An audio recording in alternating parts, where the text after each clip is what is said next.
Senate Health, Education, and Labor and Pensions Committee will please come to order. Today we are holding a hearing on the need to lower costs for families when it comes to child care and pre-K. I'll have an opening statement followed by Ranking Member Burr, and then we will introduce our witnesses. After they give their testimony, senators will each have 5 minutes for a round of questions. And again, while we were unable to have the hearing fully open to the public or media for in-person attendance, live video is available on our committee website at help.senate.gov. And if you are in need of accommodations, including closed captioning, you can reach out to the committee or to the Office of Congressional Accessibility Services. We have made solid progress in rebuilding our economy from this pandemic, including historic job growth. But it's clear when I listen to people back in Washington State, we have more work to do, especially when it comes to bringing down costs. Because the economy isn't just about numbers on a page and whether they go up or down. It's about people across the country and whether they can get what they need, whether they can take care of their loved ones, and whether things are working for them and their families. When it comes to child care, things are not working for families at all, and they haven't been for some time. In my state, child care costs more than college tuition. And nationally, 4 out of 10 parents have gone into debt due to the cost of child care. And almost 3 in 10 have had to choose between paying for child care or paying rent. It also costs parents when they have to miss work and miss a paycheck to take care of their kids, or when they have to leave their job altogether since they can't get child care, something that happened to too many women during this pandemic. But the scope of the problem goes well beyond cost. Many families don't even have the option of getting child care because they don't live near any child care providers. Before this pandemic, half of all Americans lived in a child care desert, communities without enough child care options. Nationally, there are more than 5 infants and toddlers for every 1 opening, and in rural areas, there are 9 children for every 1 opening. And finding child care options that meet their needs is even more challenging still for parents of children with disabilities. And this has only been getting worse, in part because child care and early education workers are dramatically underpaid. Child care workers, who are most often women and overwhelmingly women of color, earn on average $10.72 an hour and rarely get benefits they need to take care of themselves and their own families, like health care or paid leave or retirement benefits. That made it hard enough to retain high-quality child care workers because they could make more an hour at Target or McDonald's. But then COVID hit. The pandemic decimated the child care system, causing an estimated 1 out of 10 providers to close their doors and 1/3 of workers to be laid off or furloughed. And things would have been even worse if Democrats didn't take action in the American Rescue Plan to keep our child care providers open. So let's not mince words when it comes to the reality of this crisis. Our child care system is fundamentally broken.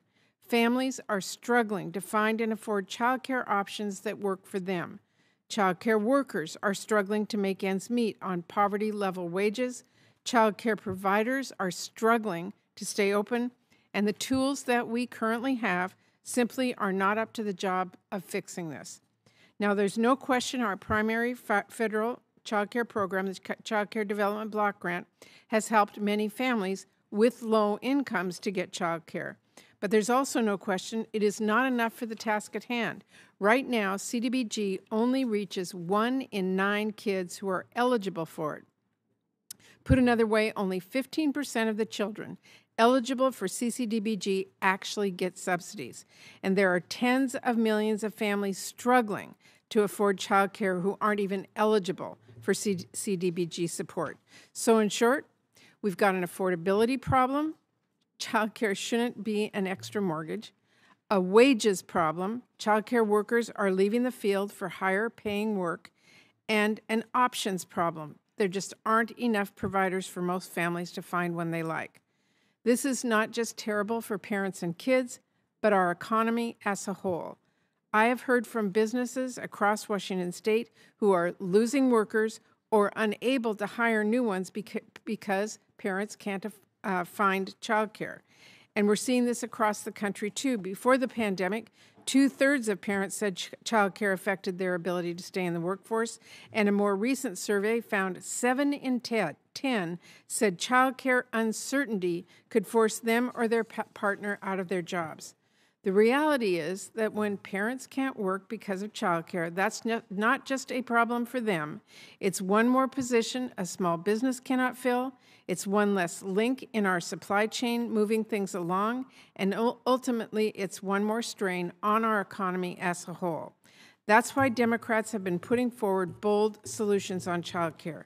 We have a fully paid plan to bring down costs for families, bring up wages for workers, and give parents across the country more freedom to choose the quality childcare options that are right for them, including family childcare providers and faith-based providers, instead of going into debt or opting out of the workforce.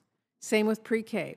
Parents of 3- and 4-year-olds will have more options to send their kids to quality preschool for free. In year 1 of our plan, 2/3 of working families would pay no more than 7% of their income for childcare. And when it is fully implemented, it would reach 9 in 10 working families and save the typical family more than $5,000 a year. We would ensure high-quality providers of every stripe can pay their workers a competitive wage and keep their doors open. And we want to make sure it's all fully paid for by simply asking the wealthiest and those at the top to pay their fair share. So my message today is when it comes to childcare, one of the big budget items most working families have to navigate, the status quo is not working at all for the millions of parents who need childcare and the providers who need to recruit and retain talented educators. And nothing like the status quo is going to cut it. Parents are stressed. They are tired of asking, can I choose the provider I actually like? Can I afford this every month? Or is it worth me going back to work if I have to pay as much rent or mortgage or college tuition to send my child to a provider that I trust? Or how long am I going to be on this wait list? What do I do in the meantime? I can tell you as a former preschool teacher, I've seen what it means to parents to have those questions answered, to have this stress lifted, and to have quality, affordable childcare. And I want that for every parent who's trying to do their job and take care of their kids. Let's lower childcare costs for as many working parents as we can. Let's offer parents more options. Let's provide children with high-quality early learning experience to help them thrive. And let's help businesses fill all those vacancies they've got. Let's work towards an economy that actually works for working families. And let's do it now, because our families and our country cannot afford to keep waiting. That is what I am focused on, and I'm looking forward to hearing from our witnesses today as we discuss this. And before I turn it over to Senator Burr, I do have a number of letters I want to submit for the record.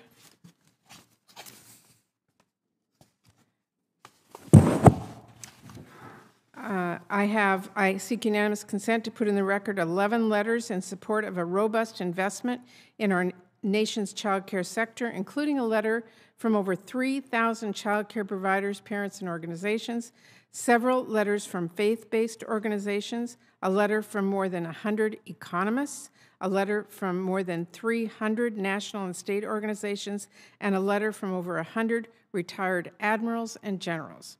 So ordered. Senator Burr. Thank you, Madam Chairman. I welcome our witnesses who are here to testify today.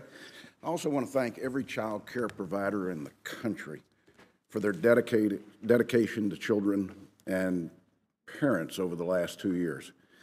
Wow, I listened to your opening statement. How could you not have passed this into law by now? I mean, this sounds like a panacea. It's all free. There's no constraints whatsoever. If you haven't been accessing child care in the past, it's going to be on every street corner from now on. 47 weeks ago, this committee had a productive bipartisan hearing on child care. In fact, every other hearing this committee has ever held on child care has been bipartisan until today. Today, we abandon the precedent of decades of bipartisan hearings and markups of crucial legislation such as the Child Care Development block grant, and Head Start for the committee's first partisan child care hearing on a terrible partisan bill. In the 329 days since our last bipartisan child care hearing, rather than seeking a bipartisan solution, some have tried to impose their progressive vision, which would destroy child care as we know it. Thankfully, that plan's gone nowhere, as folks began to read the one-pager and the talking points and discovered in hundreds of pages of legislative text a bait and switch for kids, as one Minnesota state education chair called it. With no plan for paying for 2 new entitlements, the proposal hides the long-term cost by baiting states with free money in the first 2 or 3 years, then socking the states with ever-increasing costs just as the federal spigot's cut off.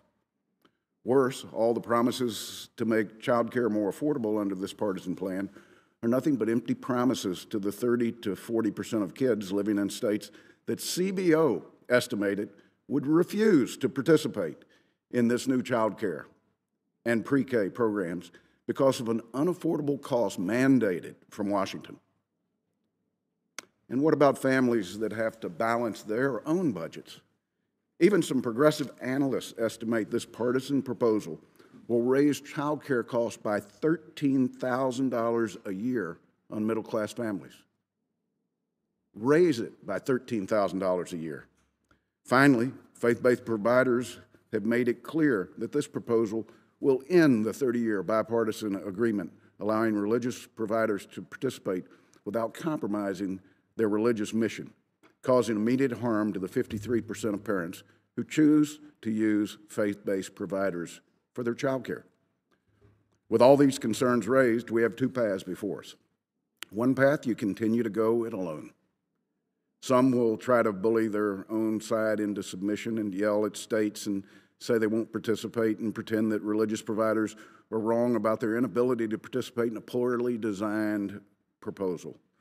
Or path 2, the path our voters sent us up here to take. Come to the table in a bipartisan way, and as has been the history of this committee, and seek common ground.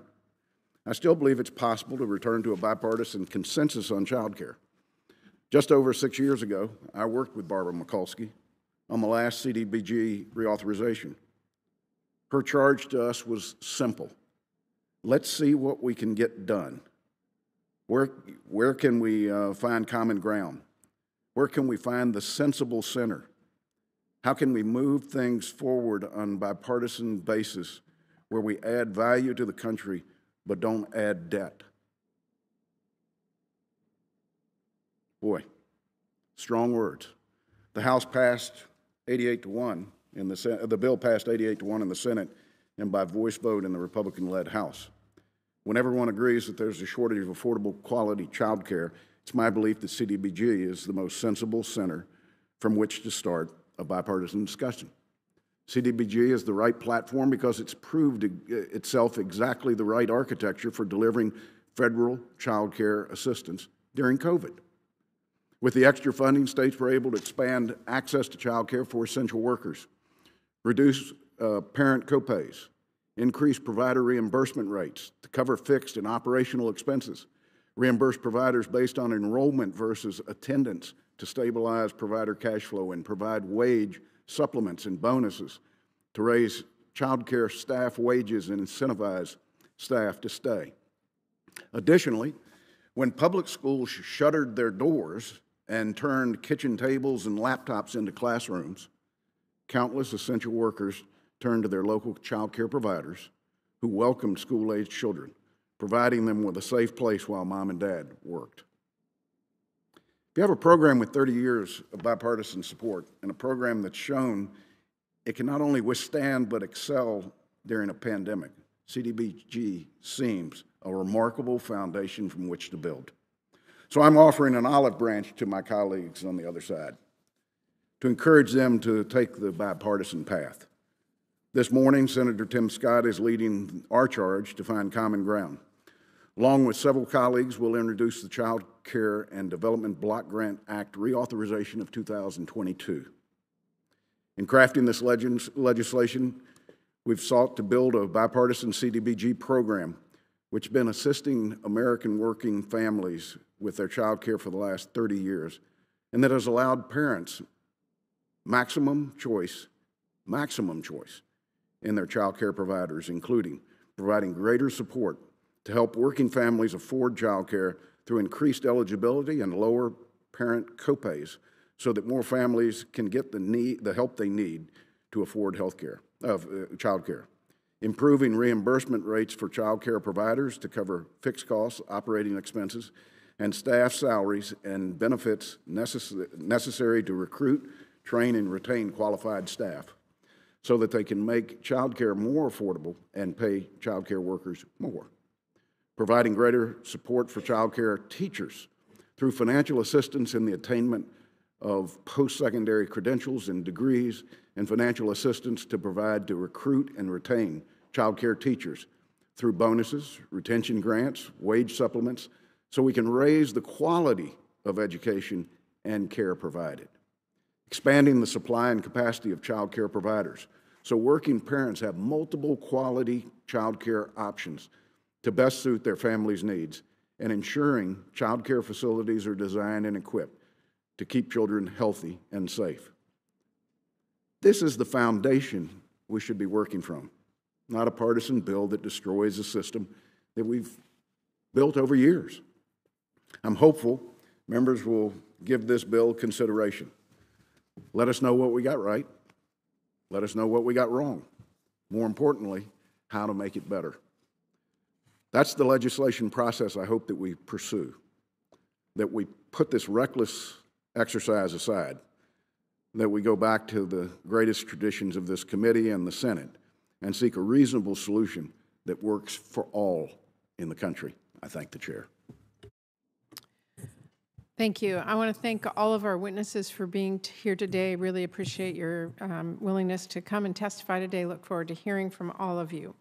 Our first witness is Rhiannon Evans-Alvin. She's the Chief Executive Officer of the National Association for the Education of Young Children, the largest national professional association for early childhood educators, whose mission is to promote high-quality early learning for all young children from newborns to 8-year-olds. Before taking on this role, Ms. Alvin worked to promote early childhood education in Arizona, including her work on the passage of a citizens' ballot initiative that set aside funding for young children and established a new agency focused on ensuring all children in the state are prepared to start kindergarten. Thank you for joining us today. We look forward to your testimony. Our next witness is Julie Cashion. Ms. Cashion is the Director of Women's Economic Justice and a Senior Fellow at the Century Foundation. It's an organization she's worked with since 2015. She has over 2 decades of experience in work on policy issues related to working families, caregiving, economic mobility, and labor, including her time drafting childcare proposals as the policy director of the Make It Work campaign. Ms. Cashion, appreciate you joining us today to share your time and your expertise. And with that, I will turn it over to Senator Kaine to introduce our next witness. Thank you, Madam Chair, Chair Murray, and Ranking Member Burr. I'm very pleased to introduce a key witness from the Commonwealth of Virginia, Maria Isabel Bolivian. I first met Ms. Bolivian in September 2020 at a roundtable on the impact of COVID-19 on the Latino community. And at that roundtable, I learned about her experience as the executive director of the Annandale Christian Community Action for Child Development Center, a center that has been offering high-quality child care for more than 5 decades. She memorably gave me drawings made by kids at the center at that meeting. Under Ms. Bolivian's leadership, the Development Center offers full-day, year-round, and comprehensive early education to more than 230 at-risk and disadvantaged children in Annandale, which is in Fairfax County. As an AC-accredited program, the ACCA Child Development Center provides a curriculum that maximizes social, emotional, cognitive, and physical learning for children, and the center has created innovative partnerships with many higher ed institutions, George Mason University, Northern Virginia Community College, Fairfax County, to improve school readiness. Ms. Bolivian has more than 25 years of experience in early childhood education, and over the past 2 years, she has been on the front lines of COVID-19 pandemic, caring for the children of essential workers and addressing new needs of the families in her community, all while continuing to advocate for necessary and long overdue changes in our child care system. I look forward to hearing from Ms. Balyivian, and I'll have questions for her today. Thank you, Ms. Balyivian. Look forward to your testimony. Thank you, Senator Kane. And with that, we'll turn it over to Senator Burr to introduce our final witness. Thank you, Madam Chairman. I'd like to welcome Ellen Williams Reynolds. She's the Chief Executive Officer of the Georgia Childcare Association, a trade organization representing the owners and directors of licensed child care providers working to increase quality, affordable, and accessible child care for working families. Ms. Reynolds has served on various state committees, including Governor Nathan Deal's Education Reform Commission, Subcommittee on Early Childhood Education, which led to systematic reforms, including requiring participation in a quality rating system to be eligible to serve subsidy children. Ms. Reynolds also chaired the Department of Community Health Advisory Committee on Women's Health and the Office of Child Advocate Advisory Committee. She was also appointed to the Governor's Office of Child Advocate Nominating Committee, the Governor's Commission on Family Violence, and the Georgia House of Representatives Budget Study Committee.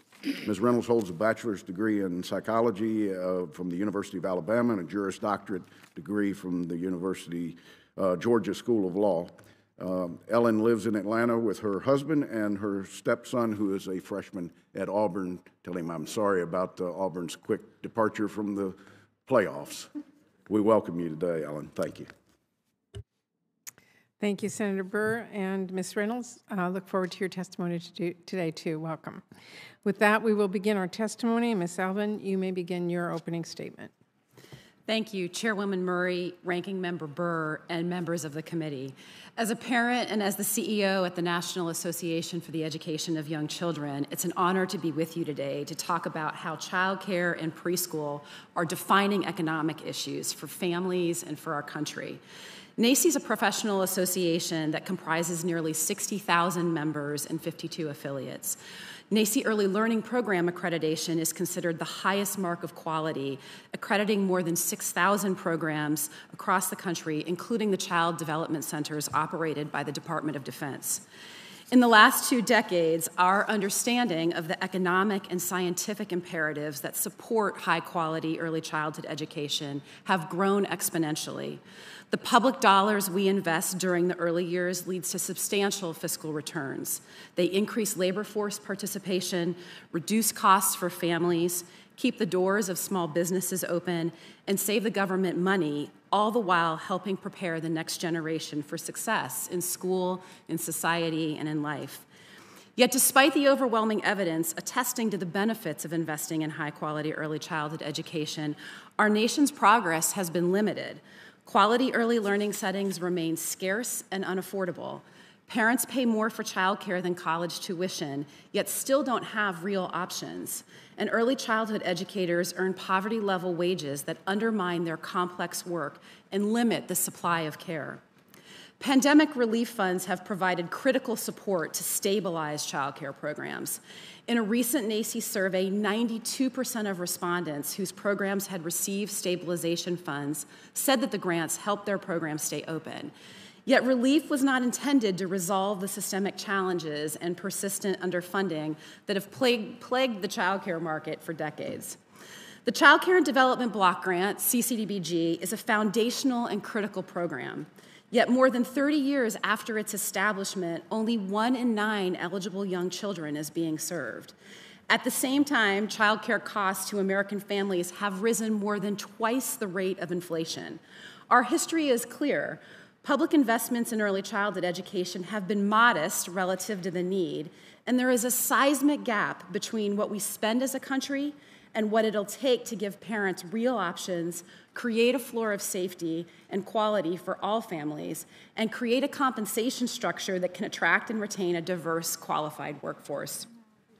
We have an opportunity to close that gap, to align the scope of the solution to the depth of the challenge. A federal investment provided through reconciliation is the path towards achieving the impact that families and our country need. Every data point speaks to a child care field whose collapse has been only delayed by federal relief. In the absence of additional investments, more programs will close, more educators will leave, and families will pay more. The impact will be catastrophic, which is why these investments can't wait till another day or another time. And the American public doesn't want them to. The proposed investments by Senator Murray in childcare and pre-K rightly posit what the American public believes. That is, that childcare and preschool are as critical to our nation's current and future economy as addressing the climate crisis, the cost of prescription drugs, and our roads and bridges. The investment builds on what works in a way that supports quality childcare options for families with infants and toddlers and preschoolers in every community and every setting, including large and small centers, family childcare homes, and faith-based programs, using financial pillars that are clear and necessary. The solution has to be affordable for families. Childcare has to be financed at scale. Preschool and childcare must remain aligned because bifurcating a system by age band and setting undermines all that we know about high-quality early childhood education works. Cost models that drive the distribution of funds must be based on the actual cost of care. While the public sector must finance the system, the delivery of care must remain in the marketplace because different families need different solutions. And finally, strong and straightforward accountability systems need to be in place to ensure the increased investment results in increased salaries for early childhood educators through their employers. This is a moment for our nation to finally align the financing of early childhood education with the expectations we have for the outcomes of that system. With the federal government leading the way, states and employers will have the financing to follow suit so that educators can be compensated fairly while families save money. Thank you, and I look forward to your questions. Thank you very much. Ms. Cashion. Chair Murray, Ranking Member Burr, members of the committee. I'm Julie Cashion, Director of Women's Economic Justice at a think tank called the Century Foundation. I'm also a former Senate Help Committee staffer and the mom to a wonderful 8-year-old son. It's such a pleasure to be here with you to talk about the need to cut costs of childcare and preschool for working families.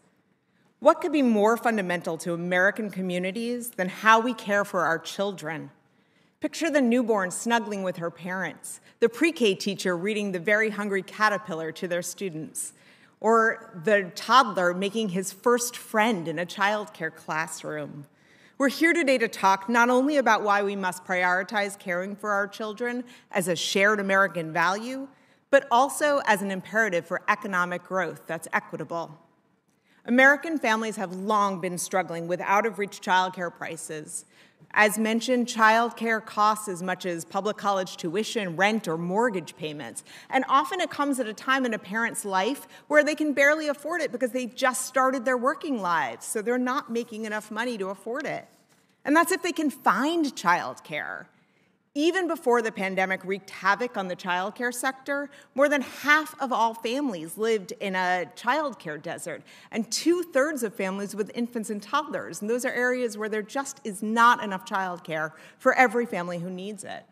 And early educators, mostly women, disproportionately women of color, have long been underpaid for their complex and valuable work. The tremendous gap between what parents pay and early educators earn, it's a product of a broken market. It cannot be solved on its own. The federal government must step in with sustainable long-term investment through reconciliation. The COVID-19 pandemic exacerbated an unacceptable status quo.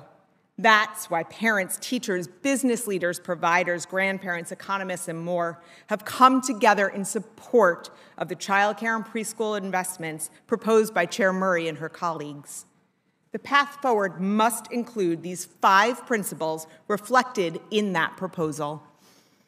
Number 1, guarantee assistance to every eligible family, including middle-class families.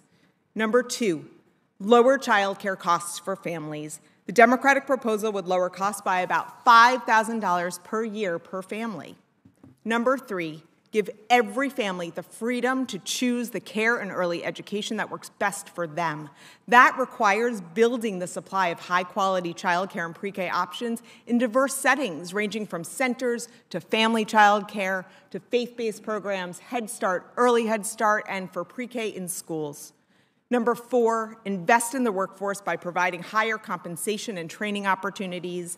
And number 5, ensure all children have childcare that fosters their health, well-being, and learning during the earliest years of foundational brain development. Some will say, as we've heard, that we already have a childcare policy in place. I want to address that. The Child Care Development Block Grant serves working families with low incomes, but because of chronic underfunding, only 1 in 9 eligible young children actually receive assistance. And because of the lack of resources and limited reach, most families in the United States are not included at all. The Democratic proposal would reach more than 20 times the number of children served by CCDBG in states like Kansas, Utah, Wisconsin, Minnesota, Nevada, and Colorado. The status quo is untenable. Without intervention, safe, nurturing, reliable childcare and preschool will be out of reach for all but the wealthiest families. Racial, economic, and gender inequities will continue to expand, and the vast majority of families will continue cobbling together makeshift solutions that create stress, instability, and challenges for them, their employers, and their children. Some will be forced to leave the workforce altogether or reduce their work hours, causing long-term negative impacts for their lifetime earnings, retirement security, or career advancement. On the flip side, the Democratic proposal will support children, families, and economic growth. A new report from the Century Foundation and the Center for Economic Policy Research finds that annual parental earnings will increase nationwide by $48 billion. Reduced business disruptions will generate $60 billion annually, and expanding the early learning sector's jobs will yield $30 billion annually. Beyond these gains, families will have more economic stability, parents, especially mothers, will have more choices, and children will have stronger social, emotional, and academic foundations. That's what it looks like to care for America's children. Congress has the opportunity right now to make childcare work for millions of Americans. Thank you. Thank you. Ms. Bolivian.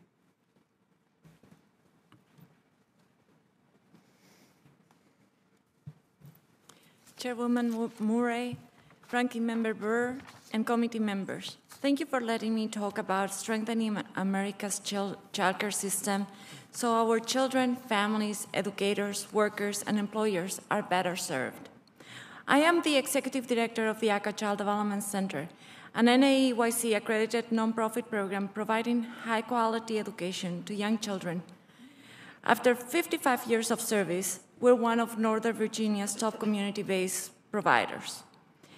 90% of ACA's parents get childcare subsidies. The other 10% are making just above to qualify for public tuition assistance, but far too little to afford high-quality early education. Since ACA is part of a caring coalition of churches, we offset some costs with in-house scholarships. Yet, it is hard to navigate a system where parent fees, subsidies, and education grants do not cover the true cost of quality. America's childcare system is broken. The pandemic has made it worse, forcing some parents to stay home due to lack of available programs. They also face long wait lists, increasing tuition, and centers have to deal with the staffing shortages, supply chain disruptions, and rising inflation. Our profession is facing the most critical crisis in its history. Childcare teachers are among the lowest paid in America. The hourly wage of a teacher is $15 or less in Virginia. Not surprisingly, they are having trouble securing housing, managing transportation, accessing healthcare, and putting food on their tables. That's why between 20 and 40% leave the field for higher paying jobs. COVID has put more duties on teachers who are already overburdened and often challenged for doing a job where they are essential, but treated as expendable in terms of pay. We're not babysitters. We are professionals responsible for interactions that affect the brain architecture of young children. Developmental gaps emerge during infancy and widen over time without the nurturing care and high-quality education received from competent, well-trained, and well-paid teachers. This is what we do at Yaka.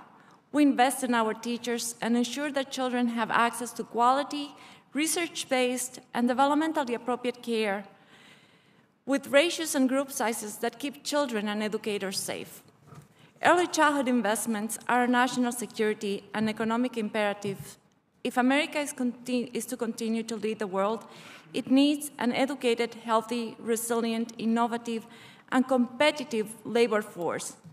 And this, without question, begins with young children. During the pandemic, thousands of us have risked our lives to serve young children. All we ask for is the financial support and bipartisan will to provide our youngest children a real chance at the American dream and to hand working families a childcare ecosystem that is affordable, high quality, and where their children prepare for lifelong success. Without federal stabilization dollars, we would have never survived the pandemic. Emergency childcare funding has kept Yaka and other programs open, but we're fearful for the future. And by we, I mean small and large programs, for-profit, non-profit, and faith-based centers, and family childcare providers. We do not want to go back to the problems of the past. Instead, all providers stand together, ready to build a childcare system that works for America's children, families, educators, and businesses. In closing, I strongly encourage you to approve significant investment through reconciliation to strengthen our programs, since the country's future depends on it. I appreciate your attention, and I look forward to your questions. Thank you very much, and we will turn to Ms. Reynolds. Good morning, Madam Chair, Ranking Member Burr, and the members of the committee. I am Ellen Reynolds, Chief Executive Officer of the Georgia Childcare Association, which serves the 4,400 licensed childcare programs in Georgia. Today, I come before you representing the voice of licensed providers, be they family, home, or center-based, nonprofit or for-profit, faith-based or secular, or government-funded like Early Head Start. There are over 3.8 million small businesses who educate the country's youngest learners, 50% of which are minority-owned businesses. And I thank you for this opportunity to speak on their behalf. While I recognize today's hearing is partisan, I want to stress that prior to this year, childcare has never been a partisan issue. I believe it is the sincere desire of this committee to ensure working families have access to high-quality, affordable childcare, and I would urge you to continue building on the rich history of bipartisan work as you consider enacting new policies. With testimony limited to 5 minutes, I will get straight to our recommendations. We strongly recommend a historic investment of at least $400 billion to childcare through this year's reconciliation process. While we are very grateful for the ARPA stabilization funds, state regulatory agencies and providers are concerned about the cliff effect that is coming in September 2023 when ARPA stabilization dollars expire and in September 2024 when ARPA discretionary dollars expire. Without further investments, the country will face a catastrophic decline in access to childcare as providers will no longer be able to pay teachers competitive rates nor provide tuition relief for families. We believe funding must be included in the reconciliation process because we do not believe Congress will allocate enough funding to make a material difference in access to child care through the traditional budget process. Consider the recently passed omnibus budget bill as Exhibit A. To that point, while we are grateful for the $231 million increase to CCDBG, that amounts to a 4.3% increase in spending. With inflation at 7.5%, the funding does not help states keep pace with inflation, which has historically been the case. This is a prime example of how child care funding has historically eroded over time. Congress should fund the historic investments in childcare through CCDBG. Why? Because as a practical matter, we do not expect a large number of states to participate in either the childcare or the universal pre-K program as outlined in Build Back Better as it's currently written. Currently, 39 states have balanced budget requirements. As Build Back Better is written, there's no way for states to accurately estimate the state match required to participate. Would you commit to buying a house without knowing how much your monthly payment would be and whether you earned enough money to make that payment? No, and neither will many states, and not just the states who refuse Medicaid expansion. Doubt me? This is actually reflected in the CBO scoring report, which estimates that up to 40% of children will not participate in Build Back Better's programs. To give you an actual current basis for comparison, according to Georgia's state licensing agency, 86% of all Georgia 4-year-olds are currently being served by a licensed program in Georgia today, meaning only 14% of all Georgia 4-year-olds are in an unlicensed setting, such as at home with a parent, grandparent, or nanny. Thus, the CBO has grossly underestimated demand and the cost of providing the program as written in Build Back Better. The CCDBG is a carefully crafted bipartisan compromise with clearly established precedents already in place, which could be used to expand services and increase wages immediately. The naysayers will tell you that CCDBG is too broken to be used to expand access to childcare while making it affordable for families. In fact, Congress just used CCDBG during the pandemic to do just that with the CARES Act, reconciliation, and ARPA dollars. Again, to use Georgia as an example, Georgia has eliminated copays and is providing free child care to all children on subsidy for 18 months.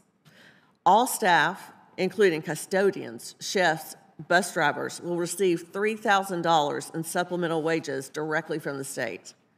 ARPA stabilization dollars, grants to providers further support employee wages, as Georgia requires providers to spend 70% of the stabilization grants on employee wages and benefits and family tuition relief. Georgia will serve an additional 10,000 children through September when the ARPA funds end.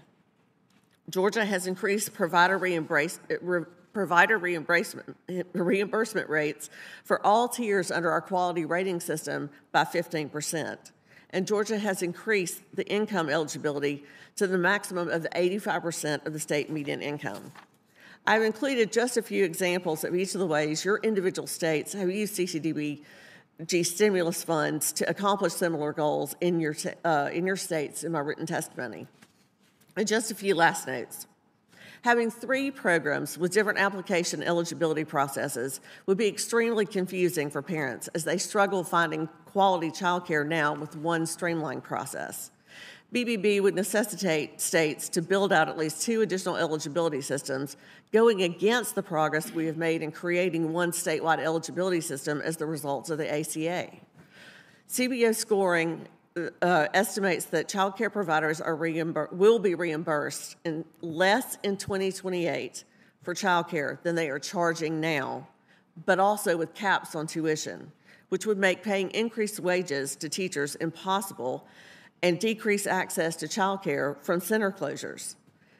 Build Back Better would triple the regulatory burden for both state regulatory agencies and the Federal Office of Child Care, as each program would likely require a 3-year plan with annual progress reports and with monitoring visits of each of the 3 programs at least once every 3 years. Ms. Reynolds, you're over time, and if you could just summarize your last comment. Yes, ma'am. I just have 2 more paragraphs. Build Back Better would cripple the workforce and create shortages by requiring all teachers to have bachelor degrees in 5 years. Georgia has achieved that goal with 3,800 lottery-funded pre-K classrooms, but it took 15 years to reach that goal with funding supports from our regulatory agency to obtain those degrees. In closing, we thank you for elevating childcare to a priority in the nation that needs investment and funding, and we stand ready to help you and appreciate any questions. Thank you. We will now begin a round of 5-minute questions, and I ask my colleagues to please keep track of the clock and stay within those 5 minutes. I mentioned earlier that the Child Care Development Block Grant serves only 1 in 9 eligible children, and even for the families that received benefits under the program, they can't always find affordable child care. In fact, half of Americans today live in child care deserts, and those shortages are most prominent in our rural communities as well as communities of color. So even as the funding for Child Care Development Block Grant has increased, those problems have persisted, and the number of children served through that block grant have been gradually decreasing over the past decade. Workers are still earning poverty-level wages, and as they leave for higher-paying jobs, providers are closing their doors.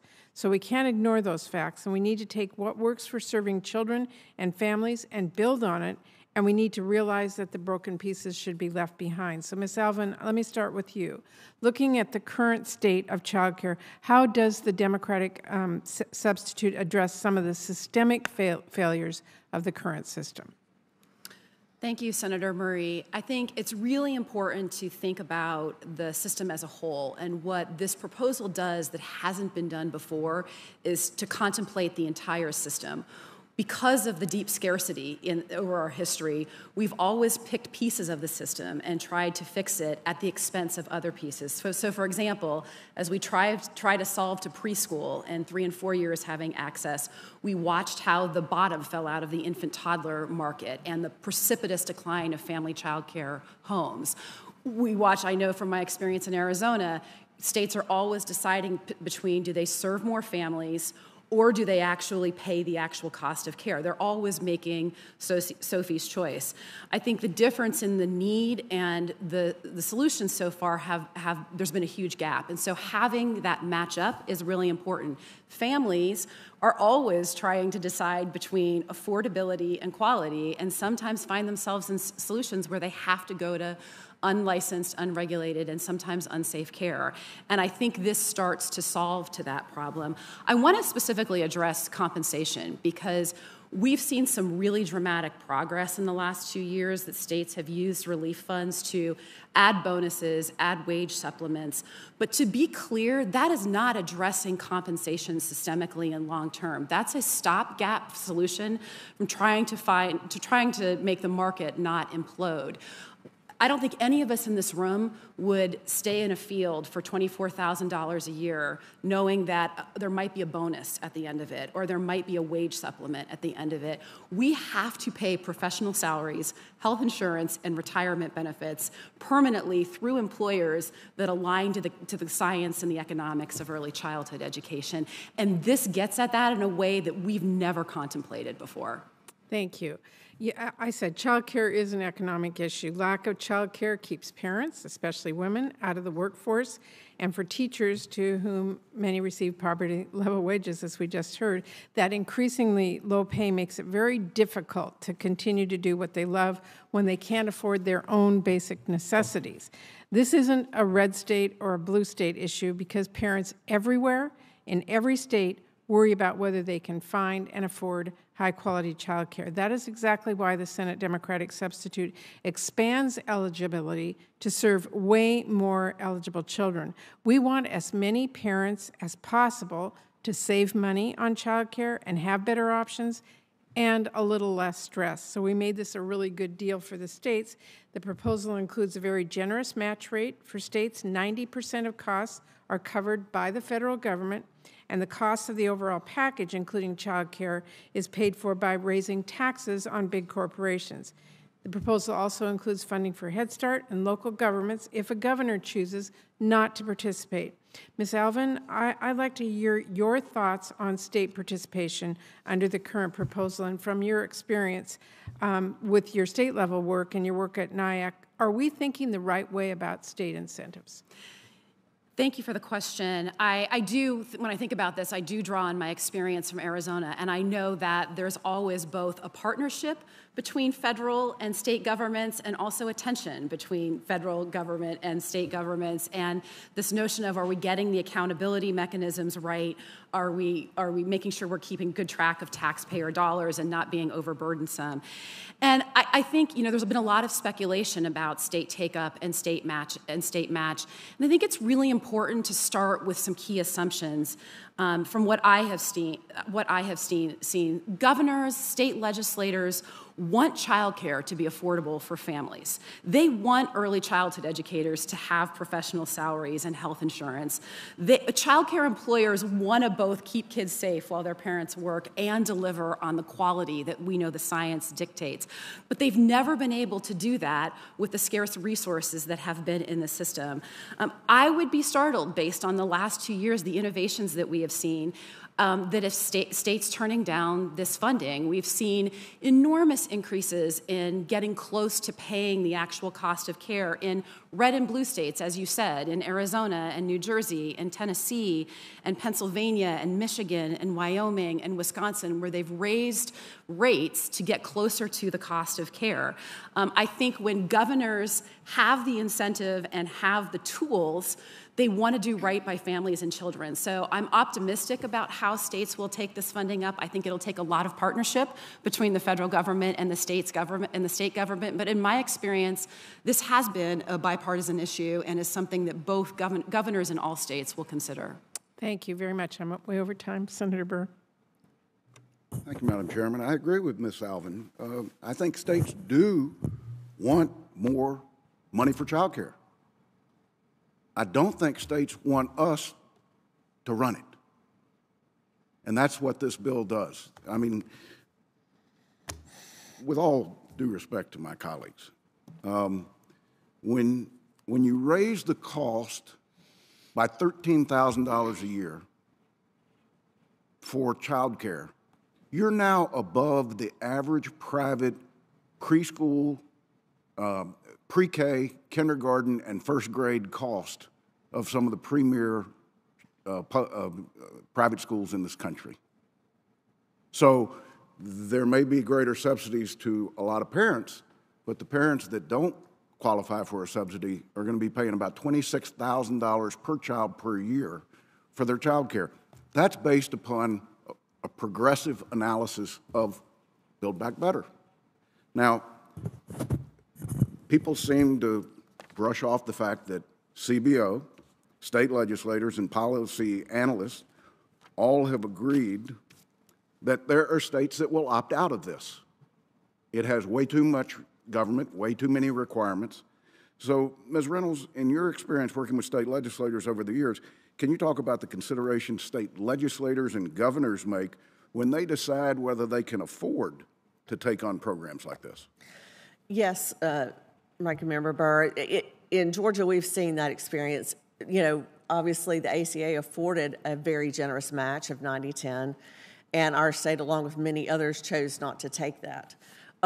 If you're talking about the and it's not just a 90-10 match. If we're talking about UPK, then you're talking about more of like a 33-34% match by states.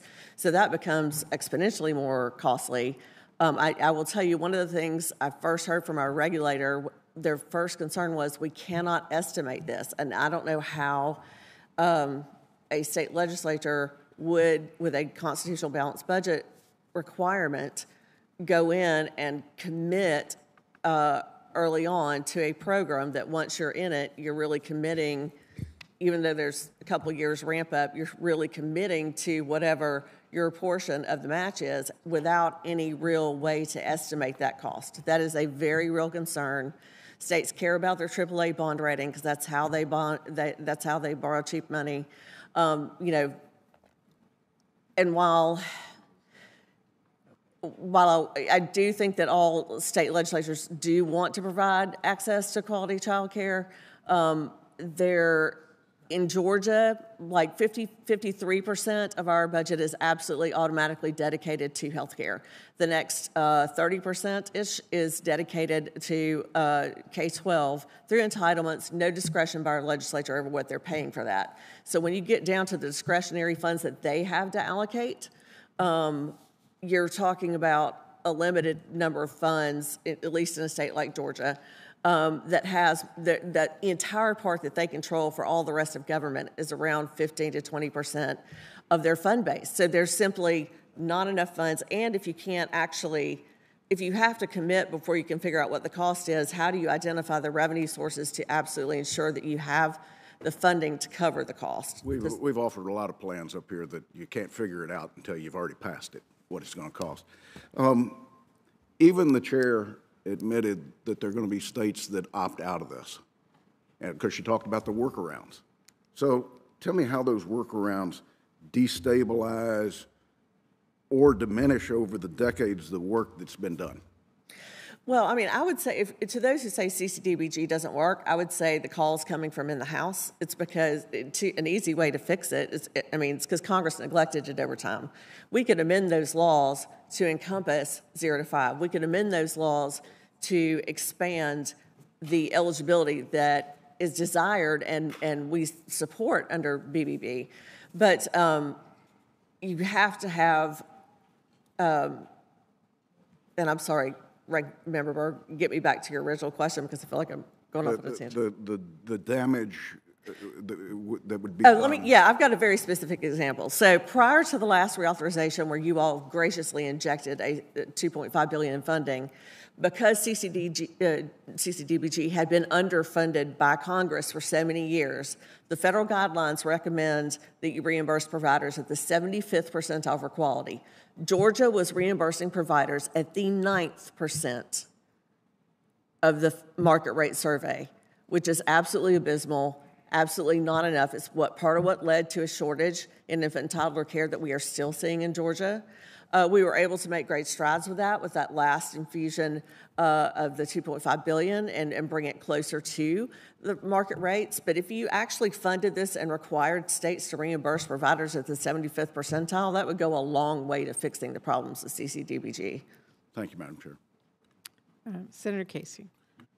Chair Murray, thank you for having this hearing. I want to thank you and the ranking member for being here and to raise these issues. In particular, I wanted to thank Chair Murray for her leadership over many, many years on the importance, the essential nature of child care for families. We know that access to affordable and high-quality early care and learning is critical to both child development and to our economy. Every study shows that. It's irrefutable. We know as well that investments in children more generally allow us to have a higher skilled workforce. Investments in children allow us to outcompete China or any other country. Investments in children help us grow GDP. There's even an organization we've all known for at least a quarter century, Fight Crime, Invest in Kids. I think in a soundbite they captured the essential nature of investments in children. You could substitute other words for fight crime, but that's one of the benefits of investing in children. So we know this from the data, and yet as a nation, and certainly at the federal level, we haven't done nearly enough about it. My staff heard recently from a child care provider in Philadelphia about the meaningful difference that child care makes in the lives of families. In this case, a family was in a shelter, but because the parents had stable, reliable child care, they were able to find both a job and a home. That's because, in part, the child care stabilization grants that were in the American Rescue Plan made that possible. In this case, the provider used these grants to raise the wages of child care workers. They're able to retain staff and maintain the number of child care slots that they're providing. So it's clear these stabilization grants made a substantial difference, but the provider has to make tough choices. They couldn't raise wages while also reducing costs for families and expanding the number of child care slots. So I guess the main question I have, and I ask anyone on the panel who wants to take this, how could the bill, the Child Care for Working Families Act, have addressed the interwoven challenges of child care costs, access to child care, and workforce shortages? Thank you for that question, Senator Casey, and for your longtime leadership on children's issues. The bill, the proposal would make sure that every family who needs it has access to affordable, high-quality childcare, and it addresses all three parts, right? So it makes sure that it's affordable for families, that the care that they are getting for their children is high quality and puts money behind that, And it raises wages for early educators. And that's a big part of raising quality as well, because when you have a stable workforce that's economically secure, you can recruit and retain amazing educators to stay there. So the beauty of this proposal is that it really addresses all of those by partnering. The federal government partners with the state governments, along with parents and providers and employers. It really brings everyone together to serve children and families much better. Thank you. Anybody else want to comment on the bill? I'd just like to add that I think one way that it could be improved, Build Back Better, is in terms of when you're trying to get to that goal. The research absolutely supports that bachelor's degrees and training and credentials does enhance quality. But the reason Georgia has been able to do it is because we had stipends and tuitions to support through the quality dollars, and we also had lottery-funded scholarships that child care was designated by Governor Deal as a high demand field where we have a shortage, and that was he left 4 years ago. To the chairwoman's point about how long we've been struggling with these issues with wages, to help them, I do think the funding is, we want to increase wages, but increasing their wages won't be simply enough to say, oh, then they can go spend the money on tuition to go achieve these higher qualities degrees and training to lift the quality of the programs. I really want to encourage you all, as you consider deliberations, to either look at like we have done with doctors, if they go into child care deserts, that tuition is forgiven, or to find some tuition supports to help teachers, because if you raise the wages but turn around and require them to do the degrees, you're really not helping them manage their daily home and have enough income for a living wage if it's got to turn around and be spent on tuition. Thanks very much. Thanks, Chair Murray. Senator Scott. Thank you, Chair Murray, for the opportunity to address the witnesses on such an important topic around child care and preschool. We're looking for ways to really improve the outcome for the kids who are growing up in sometimes challenging circumstances. Think about good intentions. I think both sides probably have good intentions as it relates to the conversation and sometimes the debate around providing high-quality child care to folks who are in desperate need of it. I think about the approach that was going to be taken in the Build Back Better plan. That approach would have increased, according to the progressive think tanks, increased the cost of child care from $15,888 to around $29,000 in an attempt to make child care more affordable.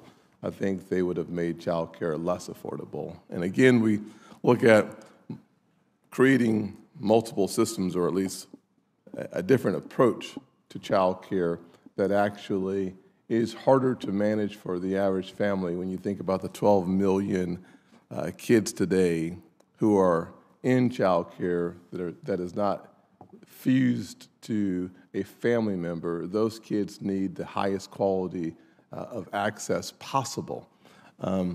If we want to see folks coming back to work, solving this problem, bridging the gap, is so critically important to the kids who are literally looking for a safe place to learn, parents who are looking for a way to be able to have their kids in a safe environment, a good environment, so they can continue to work, because you can't be at work and at home at the same time.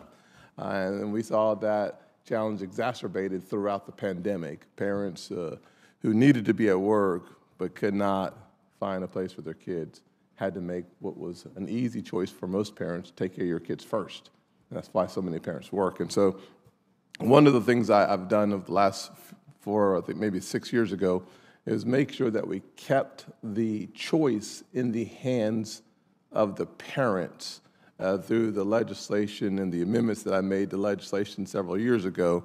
And today I introduced legislation, the Childcare and Development Block Grant Reauthorization Act of 2022, because the Childcare and Development Block Grant Program has assisted working families and their children for more than 30 years all while ensuring that parents have maximum freedom to make the best decisions for their children.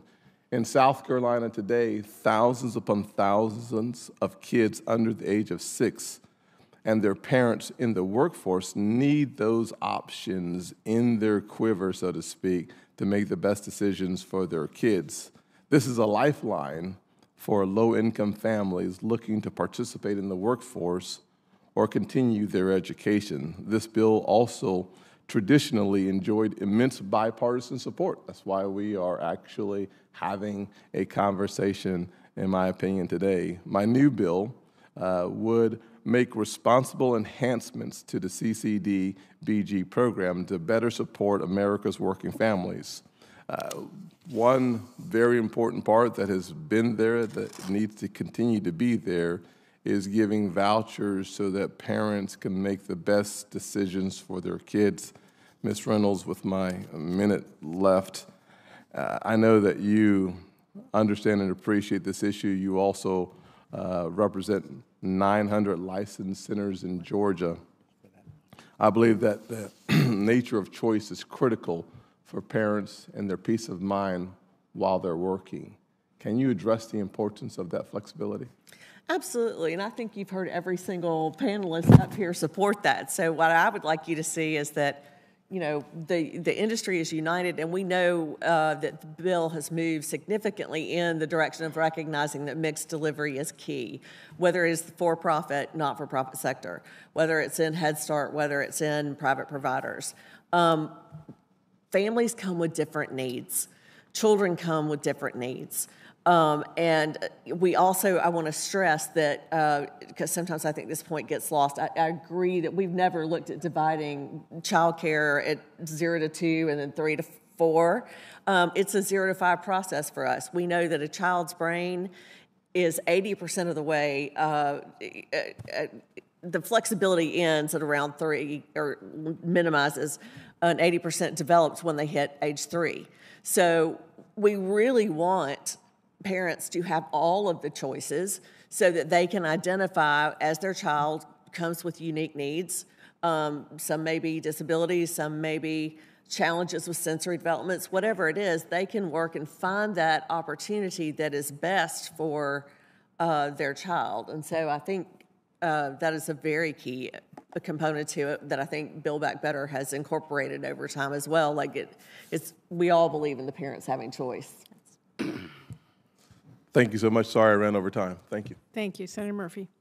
Thank you very much, Madam Chair. This is as important a hearing as we're going to have when I'm in Connecticut, especially as a parent of 2 school-age kids myself. I know that nothing causes parents to tear their hair out more than dealing with the increasingly unaffordable cost of childcare and the relative unavailability of quality childcare options today. We are a family that can afford care for our kids, and yet it, frankly, takes up hours and hours every week just trying to arrange that care and make sure that it's there. So let me just delve into 2 subjects that I wanted to touch on today, and I thank you all for your tremendous testimony and work in this critical field. First to you, Ms. Cashion, I want to talk a little bit about the employer's perspective on the investment that we are contemplating.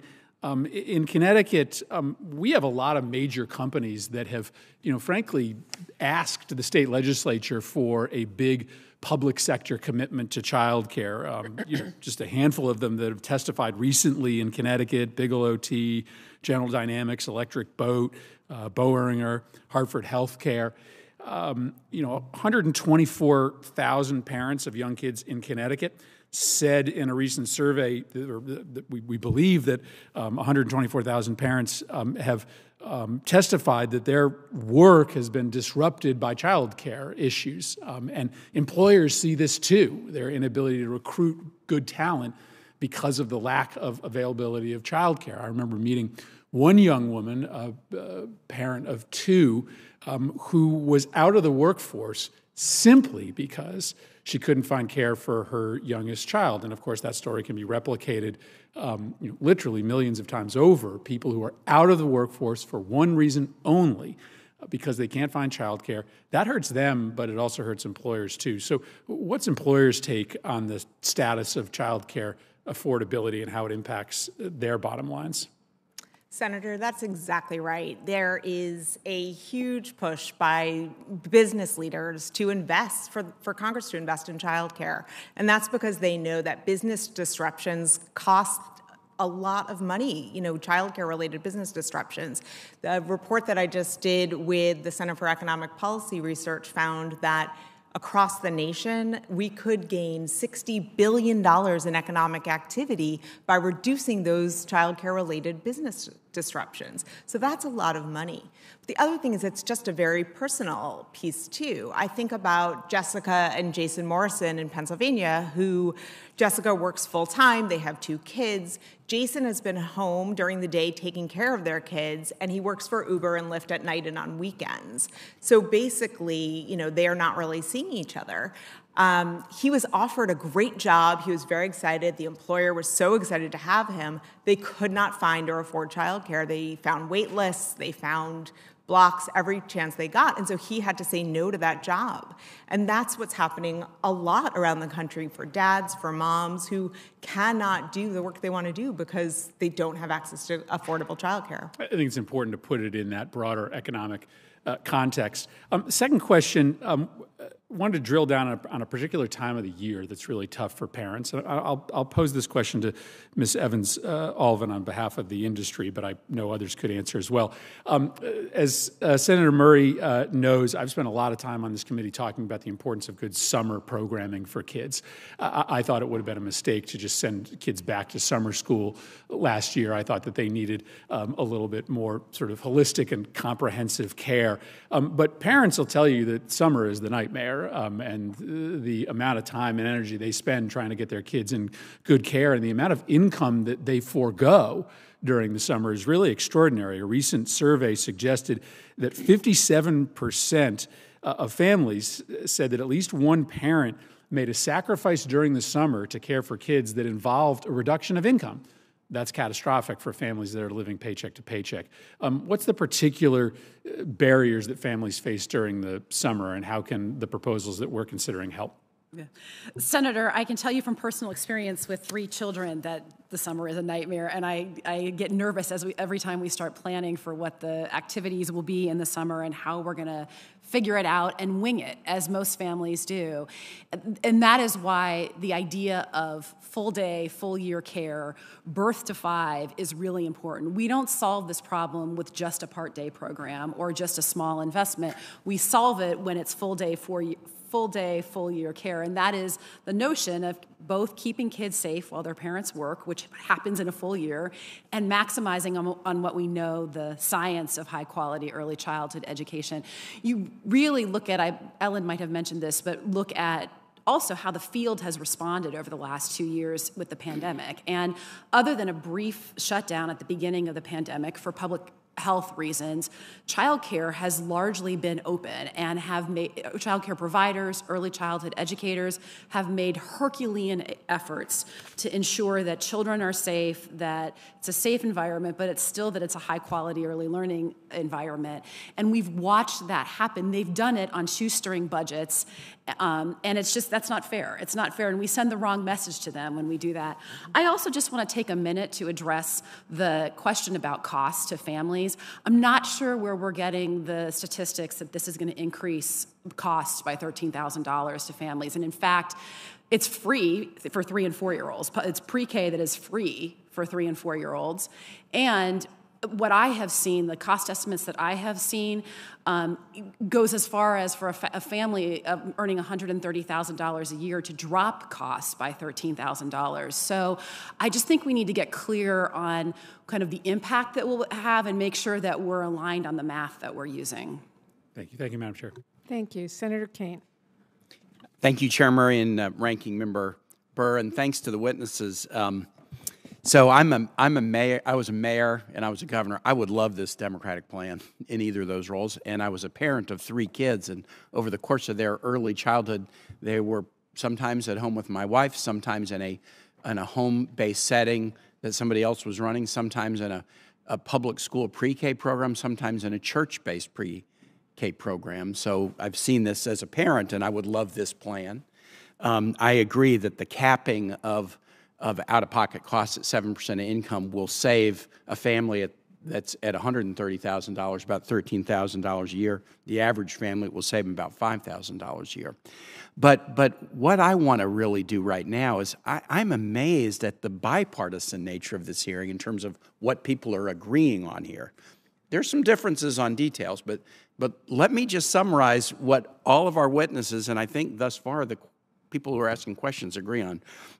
One, that a greater investment in high-quality childcare would be good for kids. Two, that the greater investment would be good for families. Three, that the greater investment would be good for educators. And four, that the greater investment would be good for the workforce. So we all agree on all of that. The second point of agreement, in terms of the second beyond the virtues, is our witnesses have basically agreed, Chair Murray, with the size of your proposed investment. You have a proposal on the table for early childhood and pre-K that's a $382 billion proposal. So Ms. Alvin talks about, quote, from page 2 of her testimony, and the $400 billion investment in childcare and pre-K outlined in Senator Murray's most recent proposal rightly posits and reflects what the American public believes. That's Ms. Alvin's testimony. Ms. Reynolds' testimony, page 1. We strongly recommend a historic investment of at least $400 billion to childcare through this year's reconciliation process. You have a $382 billion proposal. The witnesses invited by both Democrats and Republicans have said it should be a $400 billion proposal. We never hear that at a committee hearing like this, where we have people in agreement on it. And there's other areas of agreement among the witnesses. One, that the ARP monies that we voted on last March really, really helped. Second, that we need to keep pre-K and childcare, as we're thinking about making an investment, we need to keep both aligned. You can't just sort of touch one part of the system and not the other without maybe having some unintended consequences. That's important. Third, that we need a mixed delivery system that will provide for high-quality provision, whether it's in a public school, a home-based setting, a nonprofit, a for-profit, a faith-based setting. Mixed delivery is really important. And finally, that we want any setting to be high quality. We never have a hearing like this where we agree on so much. That's not to downplay that there are some differences on how do we make this happen, but the notion that everybody seems to agree that we need to do this and it needs to be at an investment level, Chair Murray, that's higher than your proposal slightly, that's extremely heartening. Now, Ms. Bolivian, I want to ask you this question. Because of the particular child care center, the Annandale Christian Child Center that you work at, talk about the importance of making sure that we're supporting a mixed delivery model to include not just public school settings, but the broad spectrum of high-quality child care that we have in the Commonwealth and in the country. Thank you for your question. I think there is a true cost for childcare, and it's a cost that we need to pay it in the right moment or at the wrong moment. In my experience, I have seen how children benefit from the work that I do. I have seen how families depend on us to provide for their families, to provide for their children. And I have also seen what happens when we're not there for them, what happens when they're not having access to the services that we offer. And let me tell you, we are at a moment in America when we cannot afford not to be there for those children and those families. The importance of having children ready to enter the schools, ready to enter our military, ready to make a difference in the world is huge, and the pandemic has just made this even more important. Every day, I'm opening the door of our program to children that are not coming with what they need to succeed. And the work that we're doing helps in so many ways. Just take the fact that children in our program are getting healthy meals every day. Children in our program are learning to make healthy choices. We have a curriculum that supports all areas of their development. We're giving them an opportunity to have an equal chance to improve their lives, and with that, improve our economy, and with that, improve the position that we have in the world. Ms. Balyevian, thank you so much, and thanks to all the witnesses. Chair Murray, I yield back. Thank you. Senator Braun. Thank you, Madam Chair.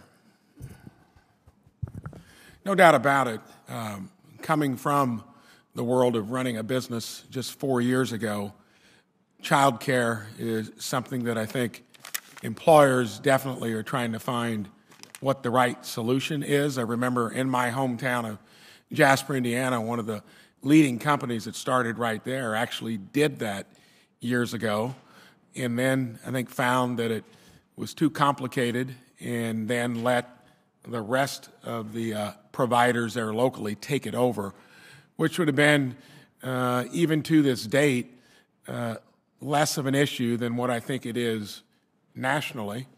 But that would be our good fortune, where many would not share that. And of course, from that variety of faith-based, local entrepreneurs doing it, I guess the one thing that gives me pause is that we're talking about an amount of money that if it were in the original construction of Build Back Better would have been half of what we spent back in 08 and 09, roughly, through TARP. And the idea that we want to commandeer something else again at the federal level. And I know from the little over 3 years I've been here, the natural default is when you've got issues that are of concern, parents, employers, just taking care of our kids in general, this is a place that people look to. I found that it generally ends up creating a lot of investment that sometimes does not hit the mark.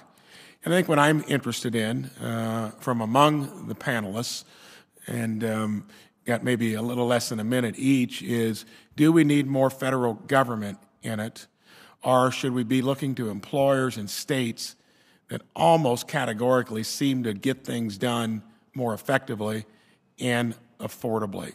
So give me your general comments on that, and we'll start on the left over here.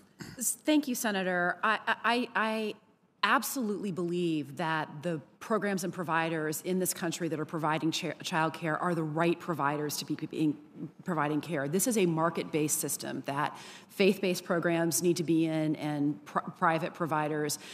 So I absolutely believe that the market sits where the market should be, and it should continue to sit in that place. At the same time, the financing, the economics of that market are fundamentally broken. They have been for forever. The supply and demand don't match.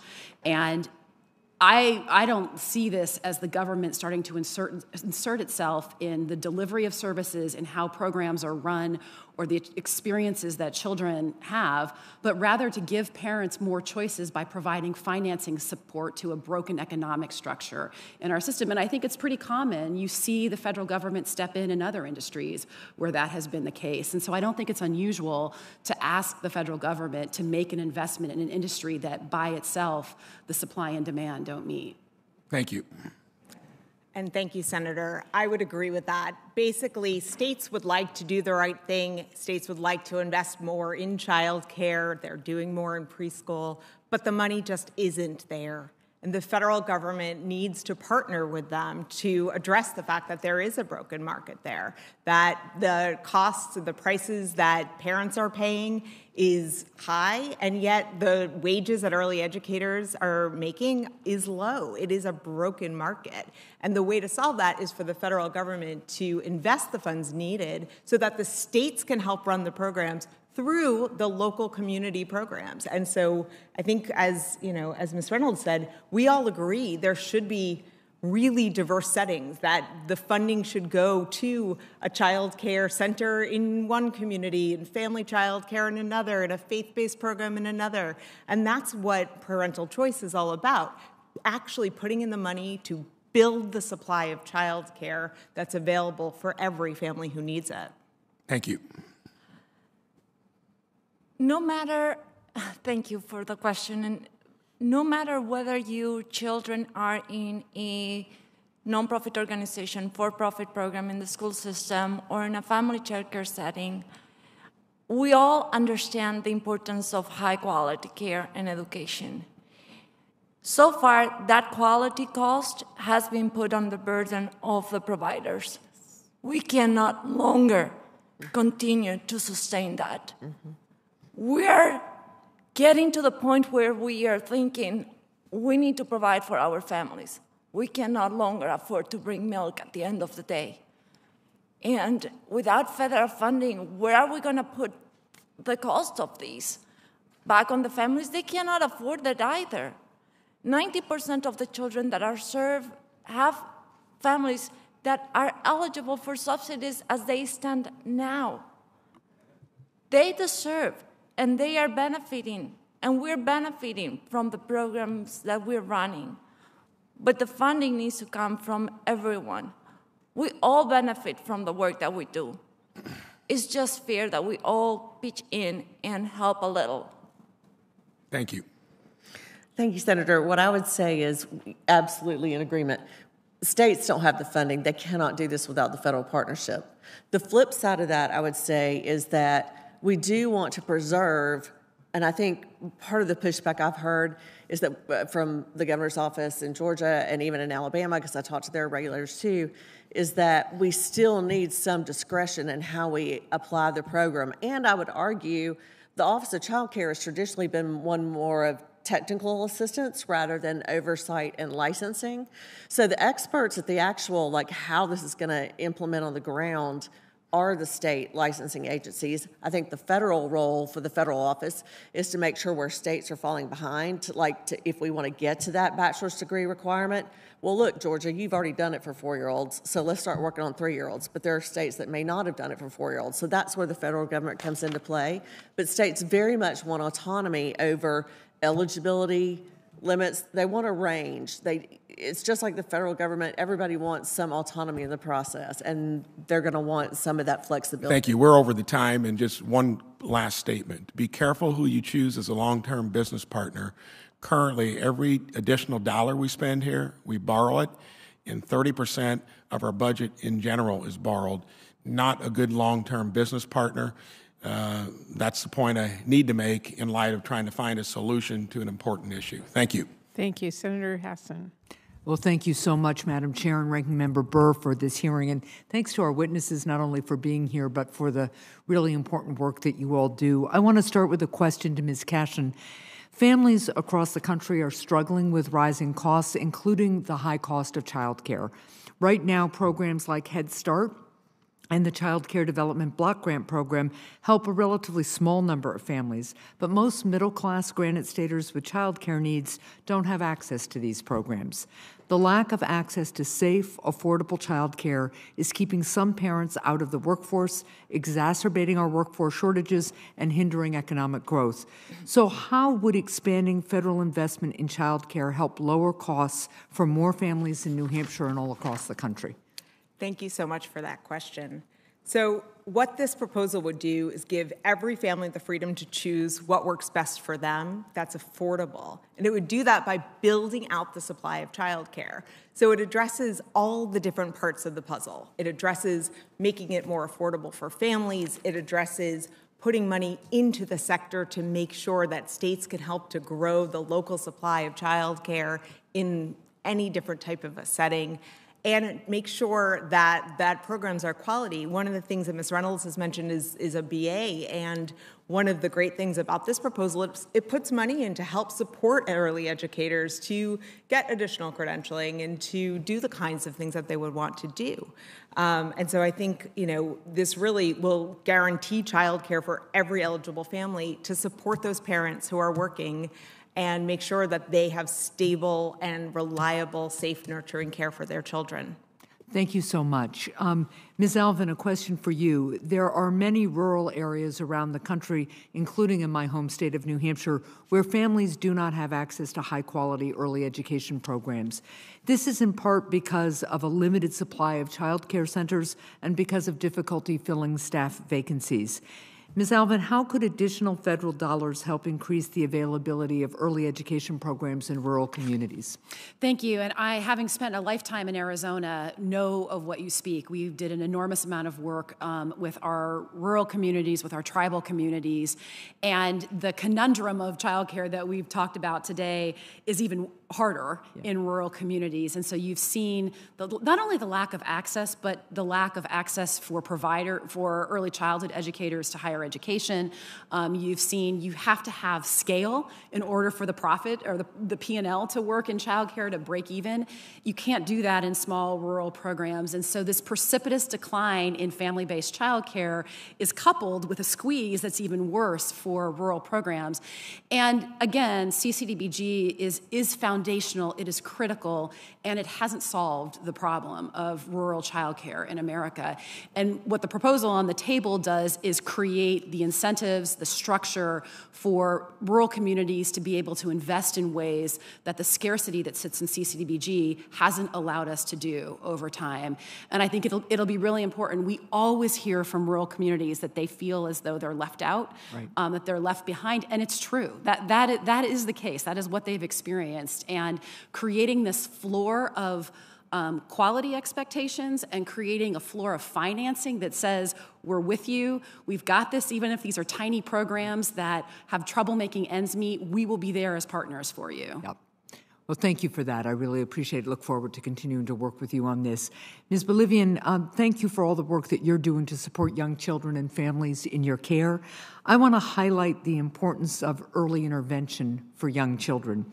Over the past 2 years, many early intervention specialists like speech and occupational therapists have often not been able to screen children in a timely manner for additional services that they need. That results in screening backlogs. I recently introduced a bill that would increase funding for early intervention services under the Individuals with Disabilities Education Act to better support infants and toddlers with disabilities. How do you think additional federal support for early interventions will help you address the needs of families who have infants, toddlers, and young children with disabilities? I think it's crucial to have additional support. The services that we're getting right now are just simply not enough to meet the needs that we see. In our program, about 40% of the children that we're currently serving have an IFSP or an IEP already. And yet, those services are not really able to meet all their needs. A lot of the work is left to the teachers that are caring for them during extended hours during the day. And services go out during the summertime, for example. So we have children that are bused in to receive services in a nearby school for a couple of hours a day, and then we're being left with caring for them and supporting their needs through the entire day as their parents are working. Receiving additional support to meet those needs would make such a huge difference in their lives, but also it would alleviate some of the stressors that we have in our work. Well, thank you, and I appreciate that. And just a note how important it is that early intervention services start truly early. So any kind of backlog in screening is obviously its own kind of delay and has a ripple effect. So I thank you so much for all your work. Thank you, and thank you, Madam Chair. Senator Murkowski. Thank you, Madam Chair, and to the ranking member. Really appreciate the opportunity to have these discussions this morning. I think it's pretty clear out there that our child care providers in this country, certainly in my state, are really barely making ends meet. Providers are competing with other employers for workers. That makes it a challenge. Far too many parents cannot afford high-quality child care, even if they can find it. And so how we address this and treat it with the serious nature that it demands, recognizing that we have to value the services, the care, the commitment that come from child care providers for our little ones. And if you look at it, it doesn't look like we place that value on it. And that's certainly what we're hearing from you all this morning. So I appreciate that we're looking to ways to ensure that we are providing more support, that we are really providing for value.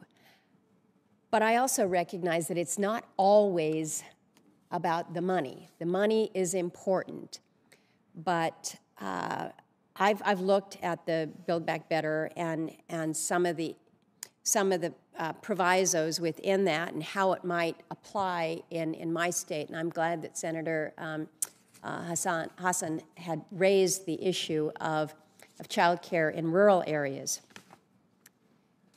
We've got situations where we would love to ensure that all of our child care workers, all of our child care families are licensed providers and would be able to participate in something that would allow them to receive subsidies. But sometimes what we have in small areas, remote areas, you've got in-home child care providers who are often unlicensed, not due to lack of quality, but they may be in a village that does not have running water into everyone's home, that does not have a flush toilet into everyone's home, that perhaps heats their home by wood stove. One example of just kind of, you would never thought of this, in order to be licensed, you have to have a yearly inspection of fire extinguishers that are on the premises. But it can cost up to $3,500 to fly an individual to a village to inspect the fire extinguishers on an annual basis. And so a lot of times what you have are really qualified individuals, but they can't meet these licensure requirements. Another challenge that we've looked at within Build Back Better would require that providers participate in their state's quality improvement system and rate high in that system within just a couple years. But in Alaska, less than half of our providers participate in our quality rating system because it's not yet been completely built out. It only has 2 of the 5 levels of quality ratings that are available so far. So I'm looking at this and I'm saying, all right, what is it that we have to do in order to really make sure that we have quality providers, that our families are able to afford the care for their children? But we've got to make it work here. And so I don't want us to be in a situation where we were with No Child Left Behind, where the one-size-fits-all approach didn't fit a rural state like Alaska. And we had to work and fight for exemptions and waivers from everything, not because we didn't want to achieve high standards, but because some of them were virtually and practically impossible. So, Ms. Reynolds, I see you're nodding your head here in agreement about some level of flexibility, and that's why I've looked at what Senators Burr and Scott intend to introduce with regards to the CCDBG program, because it does allow for additional flexibility. But how? Let me ask you, Ms. Reynolds. I'm going to stop my soliloquy here and ask if you are concerned about another one-size-fits-all in an effort to try to address what I think we all agree is a very real problem with how we provide for quality child care for our kids and our families that are needing to access them. Thank you for that question, and absolutely, Senator Murkowski, that's kind of what I was getting at with having the arbitrary 5-year degree for bachelor's degrees, because you got to meet a state where they are. And in Georgia, we don't have that problem, and it would not have occurred to me that it could cost $3,500 to fly in an inspector to check those things. So I think it's very real. We had the same thing with quality rated. We just this year, and it was supposed to be a year ago, but it got delayed because of the pandemic, required you cannot take subsidized child care and provide those services if you are not quality rated. Also, just for the first time with the ARPA funds, was the first time they ever actually gave a bonus to people that had signed up for quality rated but were not quality rated. It's the first time our state's ever recognized. Wait. What do you mean? They signed up for it. They weren't quality rated. So you are now considered, if you are in the process moving towards being quality rated, you were counted as being in the process. They had benchmarks you had to meet. If you didn't meet those, then they would disenroll you from the program. But if you are a low-income center in a rural area without a lot of funding, how are you supposed to get to quality rated if there's no funds for you to help get that quality rated? Now, our licensing agency 10 years ago was very innovative and went out and raised $10 million from the private sector to try to help do some of those incentives. But thanks to the ARPA dollars, they now actually are offering those funds, because that's something we need in Georgia. We have a lot of the rural areas, just like Arizona, a lot of the child care deserts, that is where I do. So it's a both and, right? We absolutely need the federal investment. States cannot do it on their own.